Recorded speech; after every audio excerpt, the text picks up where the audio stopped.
Correction des exercices de la fiche sur les fonctions exponentielles. Alors numéro 9, dans ce premier exercice, on utilise une propriété fondamentale de la fonction exponentielle qui est que quel que soit x, exponentielle de x est toujours à valeur positive. Et même de manière plus générale, exponentielle de u de x, c'est-à-dire exponentielle de n'importe quelle fonction de x, est elle aussi à valeur positive. Donc si je dois chercher le signe de l'expression 4 exponentielle de moins 3x plus 3 exponentielle de x plus 7, et bien vu que exponentielle de moins 3x et exponentielle de x sont des fonctions à valeur positive, et bien on obtient que la somme de cette expression est aussi à valeur positive. Pour le petit b, cette fois-ci, on utilise la même propriété, mais cette fois-ci, moins 2 exponentielle de 5x et moins exponentielle de moins x sont cette fois-ci à valeur négative, puisque toutes les deux précédaient du signe moins. Donc une somme de nombres négatifs fait bien un nombre négatif, donc l'expression est bien négative. Numéro 22, on demande de calculer la dérivée de chacune des fonctions suivantes. Alors, je rappelle les formules de dérivation. Donc, sur le premier exemple, on doit dériver la fonction g qui s'écrit 3 exponentielle de x plus x. C'est donc une fonction de type somme, u plus v. Sa dérivée, c'est u' plus v'. On sait que la dérivée d'exponentielle de x, c'est exponentielle de x. Donc, la dérivée de 3 exponentielle de x plus x, c'est bien 3 exponentielle de x plus 1. 1 étant la dérivée de x. Pour dériver x exponentielle de x, eh bien ceci est une fonction produit du type u fois v. Il faut donc utiliser la formule qui dit que la dérivée d'un produit est égale, si ce produit c'est uv, c'est égal à u'v plus uv'. U étant égal à x, v étant égal à exponentielle x. La dérivée de u c'est 1, la dérivée de v c'est exponentielle x. Je peux donc affirmer que f' de x, c'est 1 fois exponentielle de x plus x exponentielle de x.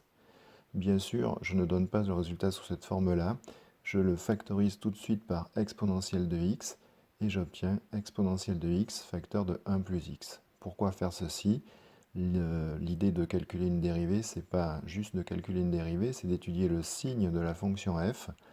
Et là, je vois que très facilement, sur la forme factorisée, eh bien, cette expression, elle est du signe de x de 1 plus x sur grand R, c'est-à-dire elle est négative avant moins 1 et positive après. Donc la fonction f sera décroissante puis croissante. La question suivante, c'est encore une fonction produit, sauf que cette fois-ci, u correspond à la fonction 2x carré plus x et v correspond à la fonction exponentielle. La dérivée de u, c'est donc 2 fois 2x, la dérivée de x au carré, c'est 2x, plus 1, puisque la dérivée de x, c'est 1.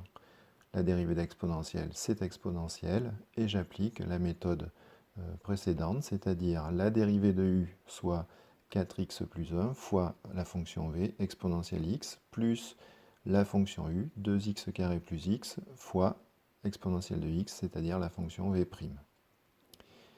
Bien sûr, encore une fois, je factorise par exponentielle de x, toujours dans le même but, et j'obtiens donc 4x plus 1 plus 2x au carré plus x, ce qui donne après simplification 2x carré plus 5x plus 1 fois exponentielle de x. Là encore, le signe de f' reviendra à déterminer le signe du trinôme que l'on sait faire, bien sûr, en utilisant le delta. La fonction g qui vous est proposée ici, 2 exponentielle de x moins 1 sur exponentielle de x plus 2, est une fonction quotient. On rappelle que la dérivée d'un quotient, c'est la dérivée du quotient u sur v, c'est u'v moins v'u sur v carré. N'oubliez pas le v carré et privilégiez après le signe moins plutôt v'u que uv', souvent pour des raisons de parenthésage. Alors ce qui donne, on pose u égale le numérateur, c'est-à-dire 2 exponentielle de x moins 1. Sa dérivée, c'est 2 exponentielle de x. Et v est égal à exponentielle de x plus 2, c'est-à-dire le dénominateur. Sa dérivée, c'est exponentielle de x. J'applique donc la formule. la dérivée de u, 2 exponentielle de x, fois la fonction v exponentielle de x plus 2, n'oubliez pas les parenthèses, moins la dérivée de la fonction v, c'est-à-dire exponentielle de x, fois la fonction u, 2 exponentielle de x moins 1. Et tout ça sur v au carré, c'est-à-dire sur exponentielle de x plus 2 au carré. Alors là encore, il faut améliorer cette présentation. On commence par développer le numérateur, distribuer les exponentielles de x sur l'ensemble du numérateur. On aurait pu aussi, pour peut-être être plus efficace, le mettre en facteur, mais vous allez voir que ça va se simplifier par la suite et que donc on ne va pas gagner grand-chose à faire une méthode ou une autre. Donc je développe, alors je développe 2 exponentielles de x fois exponentielle de x, ça fait donc 2 exponentielles de x au carré. Je vous rappelle qu'algébriquement, 2 exponentielles de x au carré, c'est la même chose que 2 exponentielles de 2x, plus 2 fois 2, donc là ça serait 4, plutôt 4 exponentielles de x, moins 2 exponentielles de x au carré, moins exponentielle de x, qui devient plus exponentielle de x, là aussi il y a une erreur, ce qui donne, après simplification, non pas exponentielle de x, mais 4 exponentielle de x plus exponentielle de x, soit 5 exponentielle de x sur exponentielle de x plus 2 au carré. Les deux exponentielles de x au carré se simplifient et disparaissent. Fonction suivante, alors la fonction h. Alors c'est une fonction particulière. Souvent vous utilisez la formule du quotient pour dériver cette fonction. N'oubliez pas que ici on est en présence de 2 fois la fonction 1 sur exponentielle de x plus 1, soit la dérivée de la fonction inverse. Et la dérivée de la fonction inverse, eh bien c'est 1 sur v. La dérivée de la fonction 1 sur v, c'est moins v' sur v carré. Alors ici v vaut exponentielle de x plus 1, la dérivée c'est exponentielle de x, et donc le quotient, enfin la dérivée de la fonction h, ça sera donc 2 fois la dérivée de v, c'est-à-dire exponentielle de x avec un signe moins, donc moins exponentielle de x, sur le dénominateur au carré, exponentielle de x plus 1 au carré, ce qui donne moins 2 exponentielle de x sur exponentielle de x plus 1 au carré. Je rappelle que quand vous avez un quotient, il est inutile de développer le dénominateur, puisque, toujours pareil, on cherche le signe de la dérivée, et donc le dénominateur étant un carré, il est forcément positif et n'intervient pas dans le signe. Alors, si on avait utilisé la formule u sur v, on aurait utilisé la première ligne, on aurait dit u égale 2 et v et u' égale 0 du coup, et on voit bien qu'en appliquant la formule u'v, eh bien on aurait obtenu 0 fois exponentielle de x plus 1, soit 0, et il serait bien resté moins exponentielle de x fois 2, donc moins 2 exponentielle de x. Donc ça ne change rien. Si vous faites une méthode ou l'autre, vous trouverez le même résultat. Alors la fonction g, cette fois-ci, c'est encore une fois une fonction produit. Donc une fonction produit, son premier facteur u, c'est exponentielle de x. Sa dérivée, c'est u' égale exponentielle de x aussi. Et la fonction v, c'est la fonction cosinus de 2x. Cosinus de 2x, donc c'est une fonction du type cosinus de ax plus b. Sa dérivée, c'est donc moins a sinus de ax plus b. Alors la dérivée d'un cosinus, c'est moins le sinus, vous vous rappelez, c'est toujours la même chose.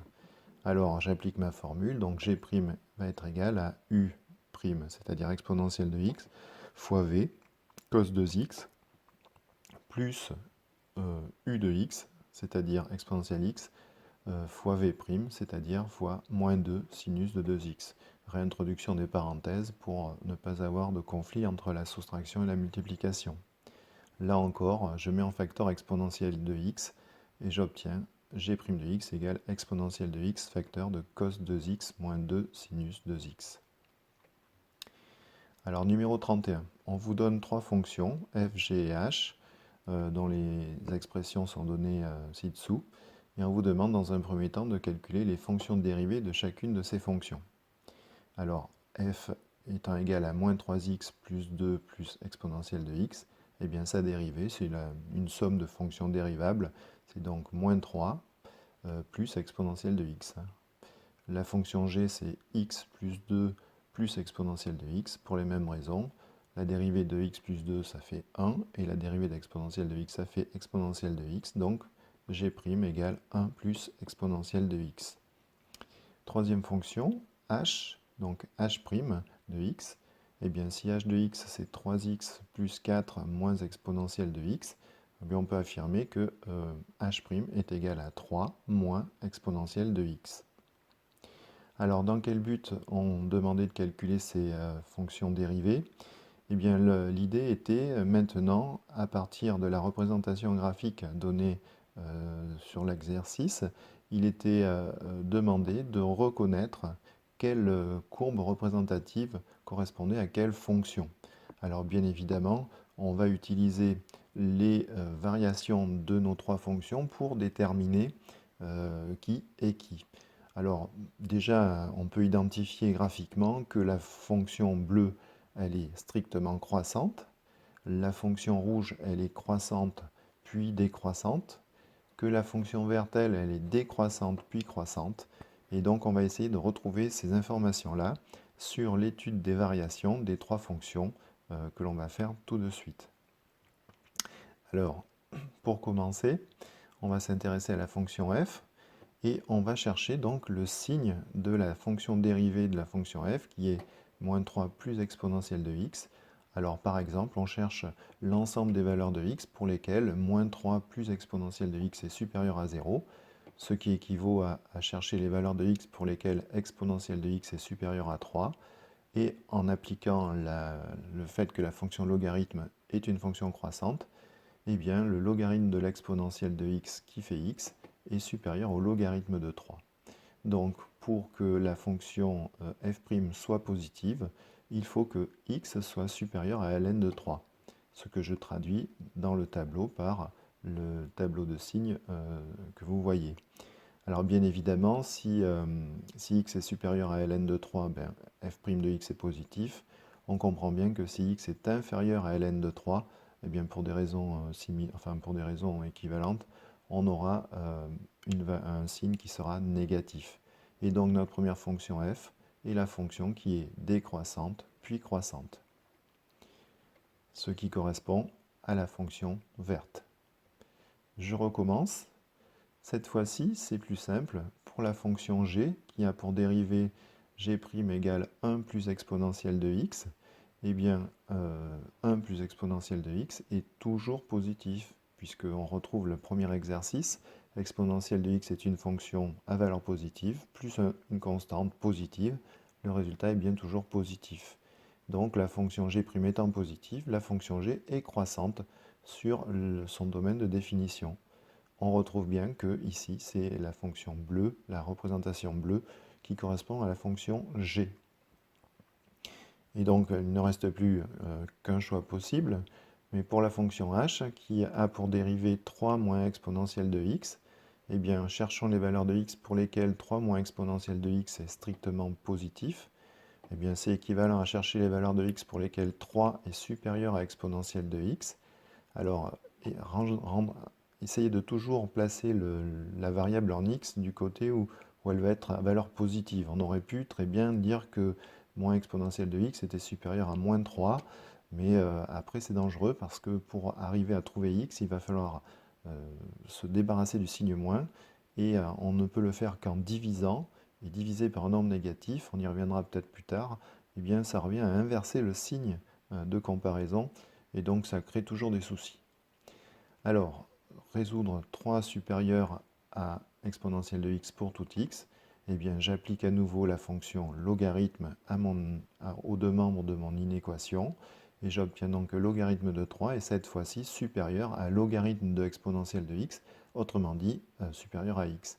Autrement dit, pour que la fonction soit positive, eh bien il faut que cette fois-ci, pour que la dérivée soit positive, il faut que cette fois-ci, x soit plus petit que logarithme de 3. Eh bien, si x est plus petit que logarithme de 3 pour que h' soit positive, si x est supérieur à log de 3, eh bien h' sera négative. Et notre fonction h est donc bien cette fois-ci croissante, puis décroissante, ce qui correspond bien à la courbe rouge. Alors un petit exercice très simple sur les fonctions primitives et la fonction exponentielle. Alors si la dérivée de la fonction exponentielle c'est elle-même, eh bien on comprend bien que la primitive de la fonction exponentielle à une constante près, c'est elle-même aussi. Et donc, eh bien, si f est une fonction qui est égale à exponentielle de x plus 3, eh bien une primitive de f sera grand f de x égale exponentielle de x plus 3x plus c. Alors je vous rappelle que les fonctions constantes ont pour primitive les fonctions affines. Et je recommence. Sur le deuxième exemple, si f de x égale 2 exponentielle de x, eh bien grand f de x, la primitive de petit f, c'est bien 2 fois exponentielle de x plus une constante.